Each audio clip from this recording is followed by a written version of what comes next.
2026-এর 10 June ভারতের রাজনৈতিক ইতিহাসের ক্যালেন্ডারে এমন একটি দিন যা শুধু একটি রেকর্ড ভাঙার দিন নয়, এটি দুটি ভিন্ন সময়ের, দুটি ভিন্ন রাজনৈতিক দর্শনের এবং ভিন্ন নেতৃত্বের মডেলের মধ্যে এক ঐতিহাসিক তুলনার দিন।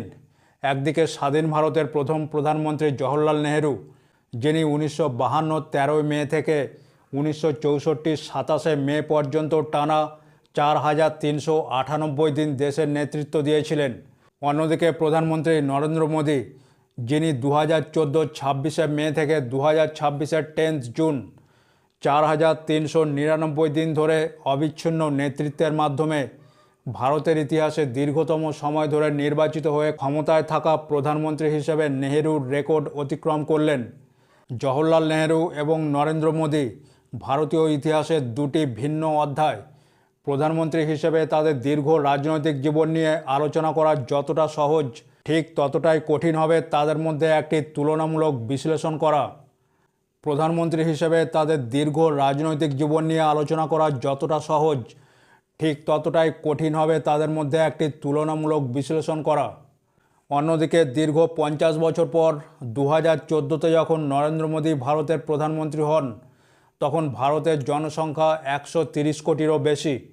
একটি প্রতিষ্ঠিত ভারত পেলেও সেই ভারত জর্জরিত ছিল দুর্নীতি, নীতিগত অচলাবস্থা, চীনের উত্থান, সন্ত্রাসবাদ, প্রশাসনিক জড়তা এবং নিরাপত্তাহীনতায়।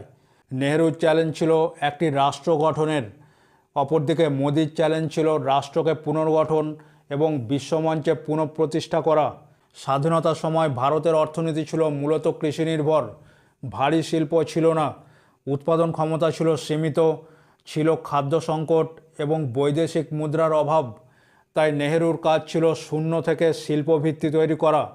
অন্যদিকে মোদির সময় ভারত ইতিমধ্যে বিশ্বের অন্যতম বড় অর্থনীতি, কিন্তু সমস্যা ছিল পাহাড় প্রমাণ, কর্মসংস্থানের সৃষ্টি, উৎপাদন বৃদ্ধি, চীনের সঙ্গে প্রতিযোগিতা, বিশ্ব সরবরাহ শৃঙ্খলে ভারতের অবস্থান, আধুনিক ও প্রযুক্তি নির্ভর নিরাপত্তা ব্যবস্থা গড়ে তোলা এবং অর্থনীতিকে আরও দ্রুত এবং প্রতিযোগিতামূলক করা।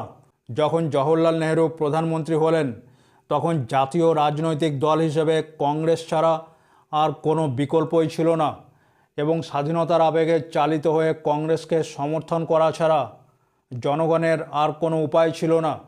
তাই নেহেরু ছিলেন এক প্রকার বিরোধী শূন্য।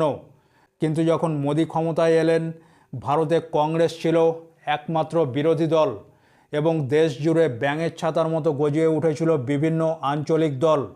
সুতরাং বিভিন্ন রাজনৈতিক দলের অসহনীয় বিরোধিতার মধ্যেও প্রশাসনকে সুষ্ঠুভাবে চালিয়ে নিয়ে যাওয়া মোদির কাছে ছিল এক বিরাট চ্যালেঞ্জ, যা নেহেরুর সময় এক প্রকার ছিল না বললেই চলে।